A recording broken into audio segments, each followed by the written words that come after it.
Buenas tardes, mis hermanos. Dios les bendiga, Dios les guarde. Hoy estamos en la celebración acá en nuestro país, en Venezuela, del Día del Padre. Estoy consciente que estas reflexiones han llegado más allá de nuestras fronteras, cosa que me alegra. Incluso sé de regiones donde está llegando inclusive por la radio en áreas del Perú, cosa que de verdad me contenta. Bendigo al Señor por eso. Y no solamente acá, en otros lugares. Dios ha estado extendiendo todas estas cosas. En ocasión del Día del Padre, quiero hacer una reflexión como todos los domingos, pero hoy quiero comenzarla declamándoles un poema de un poeta argentino llamado Boris Elkin.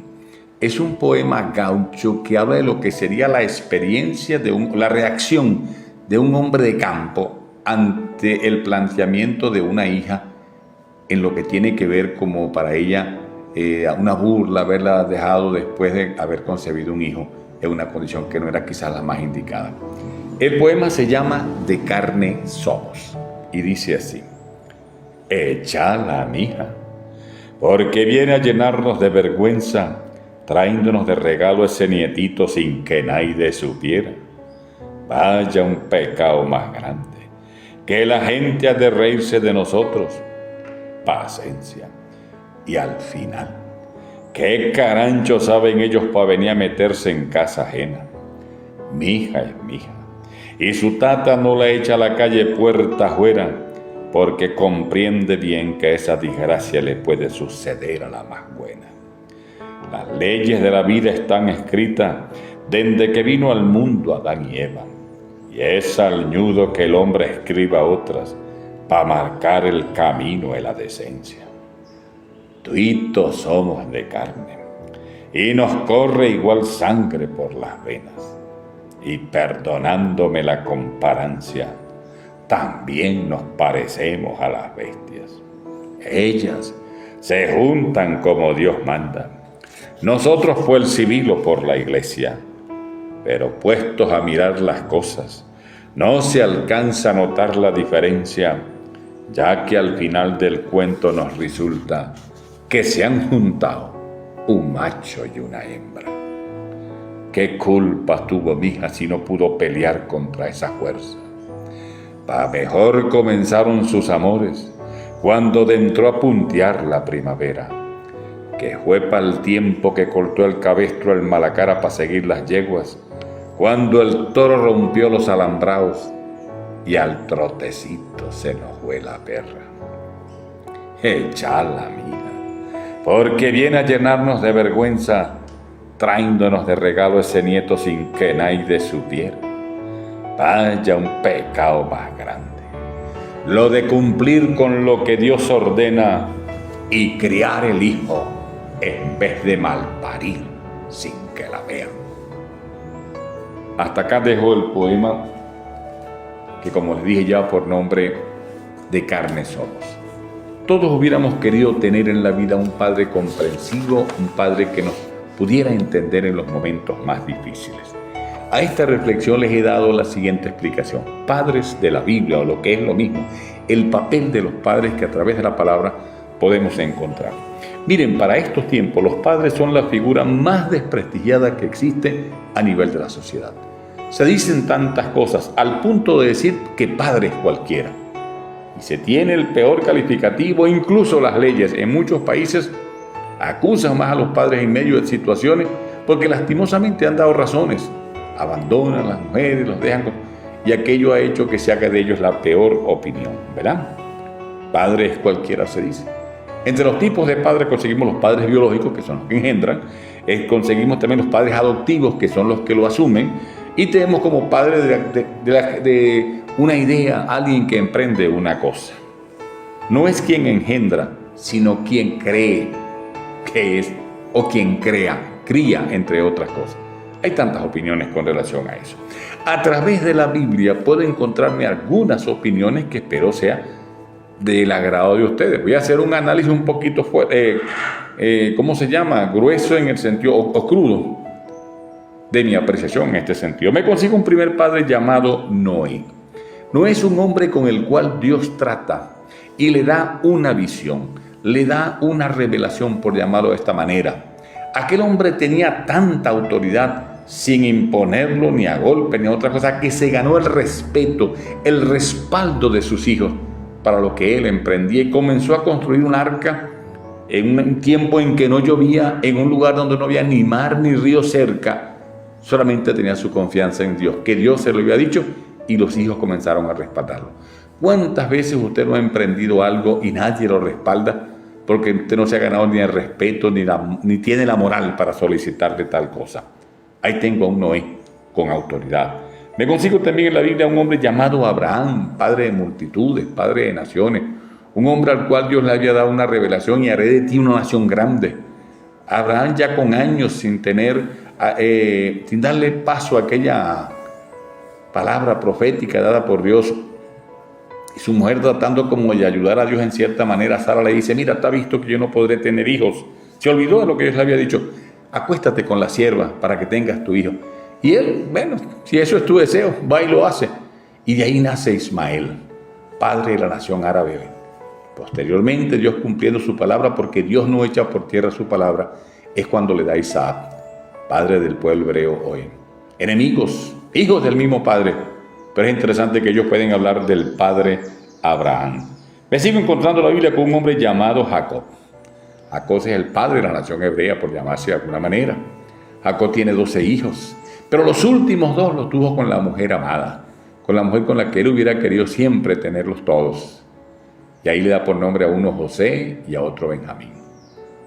José se convierte en su favorito en aquel momento. José goza de las mayores atenciones por parte de aquel padre. Le da una túnica de colores, lo mantiene en otra condición. Y el muchacho tenía la virtud de tener la oportunidad de poder discernir lo que eran los sueños de los demás, sus hermanos. De manera burlona le decían el soñador. Él hizo, en medio de todas las cosas, sin querer, discriminar a sus hijos a unos de otros, lo cual hizo que sus hijos se odiaran a José. Padre que me escuchas en esta ocasión, discriminas a tus hijos, eres mejor con unos que con otros, no es lo indicado. Deberías tener el mismo cariño, la misma atención con unos y con otros, porque son tus hijos, y eso es importante que lo podamos ver de esa manera. También puedo conseguirme un hombre llamado Labán. Labán es el papá de Raquel y es el papá de Lea. Jacob va a aquellas tierras, se enamora de Raquel, y el hombre lo pone a trabajar en su finca. Tenía que pagarle una dote. Le dice: trabaja para mí 7 años, después de esos 7 años te puedes casar con ella. Y él, profundamente enamorado, comenzó a hacer su trabajo. Labán no era ningún tonto, se dio cuenta que Dios bendecía el trabajo que aquel hombre hacía. Pero llegó el día de la boda, llegó el día de la celebración, todo estaba preparado, y en el momento de consumar el matrimonio, la que se acuesta con él no es Raquel, sino Lea. Y él: ¿qué pasó? ¿Qué hicieron aquí? Estaba confundido cuando aquellas cosas pasan, hasta que le dicen: es que no se puede casar la menor antes que la mayor. Y él le reclama a Labán: mira, ¿qué pasó? ¿Me estafaste con esto? Le dice: no, no hay problema, usted está enamorado de Raquel, ¿verdad? Siga trabajándome 7 años más. Él podía ver su beneficio, su provecho.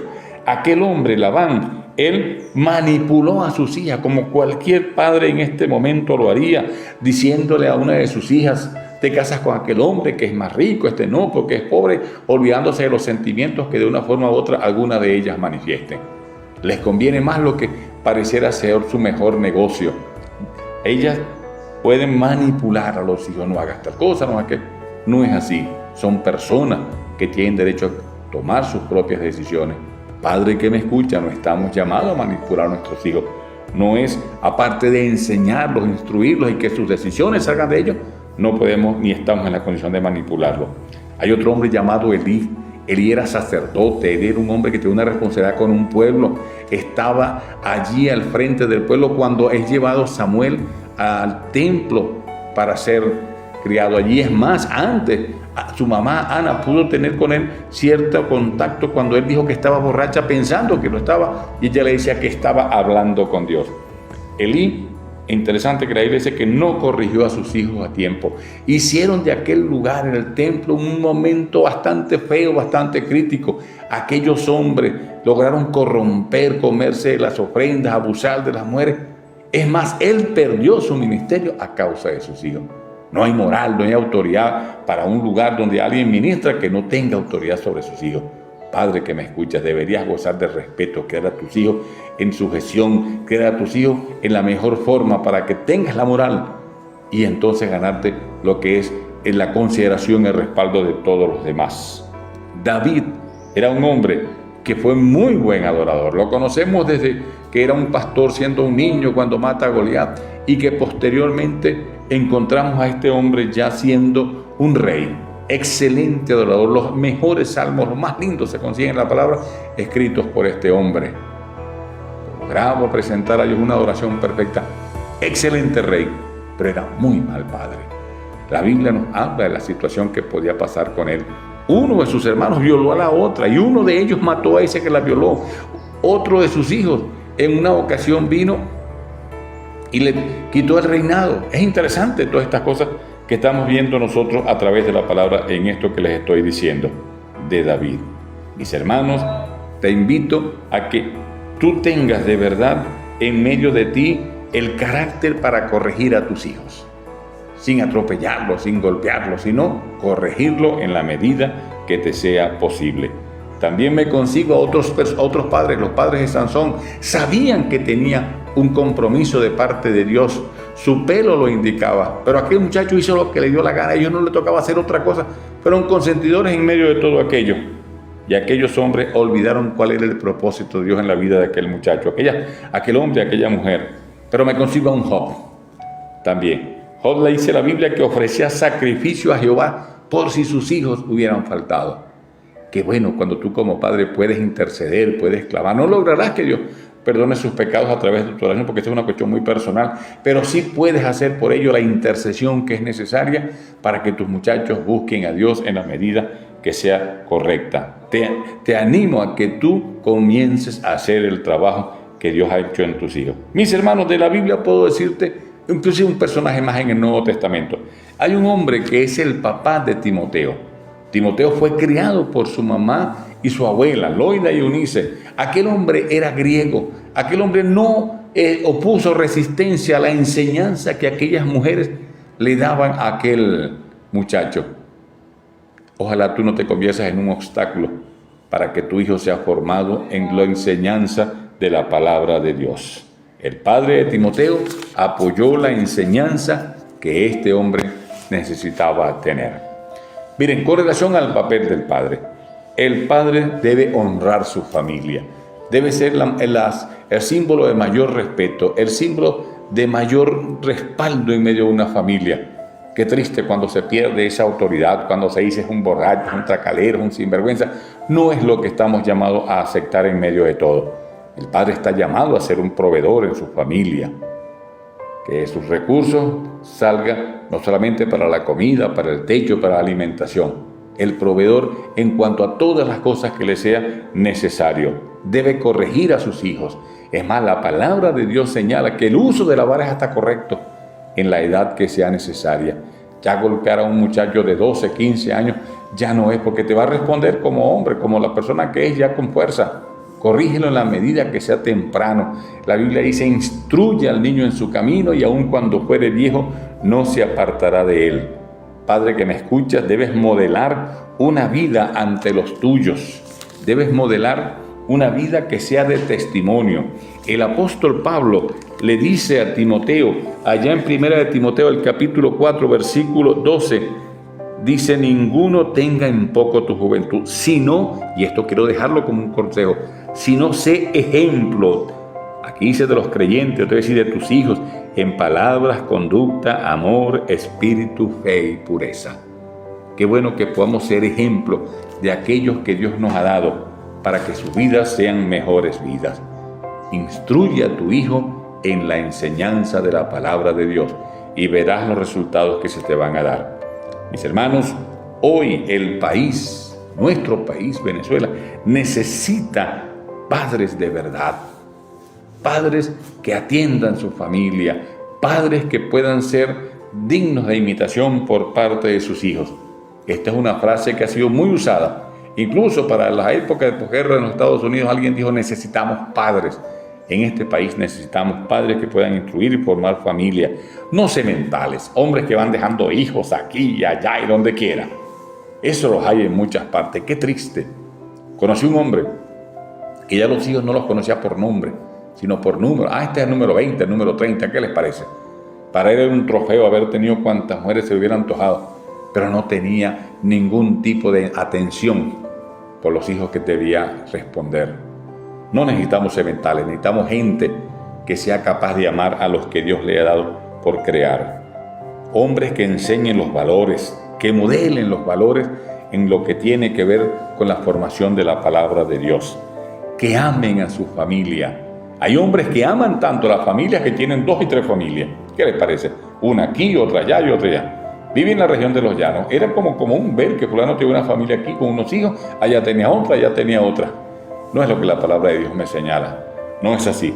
Debes amar tu familia. Por eso yo quiero en esta ocasión también dejarte unos textos de la palabra de Dios que son interesantes, que lo tomemos muy en cuenta. Y allí me voy a buscar el libro de los Salmos, el capítulo 103, el versículo 13, que nos dice de esta manera, ¿verdad? Para que lo tomemos muy en cuenta. Como el Padre se compadece de los hijos, se compadece Jehová de los que le temen. Dios tiene esa bendición como el Padre nuestro que es, y que nosotros deberíamos tenerlo con relación a nuestros hijos. También nos dice la palabra en el Salmo 127, el versículo 3 al 5, que es algo que me gusta mucho esta frase, bueno que los que escuchemos todo, dice: he aquí, herencia de Jehová son los hijos, cosa de estima el fruto del vientre, como saetas en manos de valiente, así son los hijos habidos en la juventud. Bienaventurado el hombre que llenó su aljaba de ellos, no será avergonzado cuando hablare en las puertas. Y quiero terminar esta reflexión con un salmo, con una expresión que dice Proverbios, el capítulo 17, el versículo 6, que ya no solamente te habla del padre, te habla del abuelo, que también es importante. Me gusta esta expresión, cuando la leí me gustó mucho. El capítulo 17, versículo 6 de Proverbios nos da esta enseñanza que hoy quiero dejarte a ti como algo que de verdad llene tu vida. Proverbios 17, 6. Miren cómo dice: corona de los viejos son los nietos, y la honra de los hijos sus padres. Qué bueno cuando tienes, no un hijo, un nieto, ya está bisnieto, eres rico, tienes 2, 3 generaciones. Qué bueno, y quiero dejar con ustedes esta expresión esta tarde. Felicitaciones a todos, pero qué bueno cuando podemos comparar nuestras vidas a través de que la palabra de Dios nos dice, y vemos estos ejemplos que les he dicho desde Noé, David, Labán, Jacob, todos ellos, personajes de la Biblia, hombres de carne y hueso como usted y yo, que necesitaron pasar por momentos difíciles, y que hoy felicito a los padres, sabiendo que Dios tiene algo especial y algo maravilloso que cumplir en nosotros. Te bendigo, Señor, y te doy las gracias por esta oportunidad de compartir con todos aquellos en distintos lugares, en distintos países, en distintas regiones de este país. Ayúdanos, Señor, que no solamente sea una celebración de comida, de bebida, sino de reflexión, que como padres comprendamos el papel que Dios nos ha dado y poder formar a esos hijos en el temor de Dios. A ti sea la gloria por siempre, en nombre del Padre, del Hijo y del Espíritu Santo. Amén. Hermanos, dejo con ustedes esto, para que ustedes lo analicen. Y ojalá sea de bendición y lo puedas poner en práctica. Felicitaciones a todos. Que Dios te bendiga. 0412-726-9831. Ese es mi número. Espero tu comentario allí. O me escribes a mi correo herdetcarlo@gmail.com. Que Dios te guarde.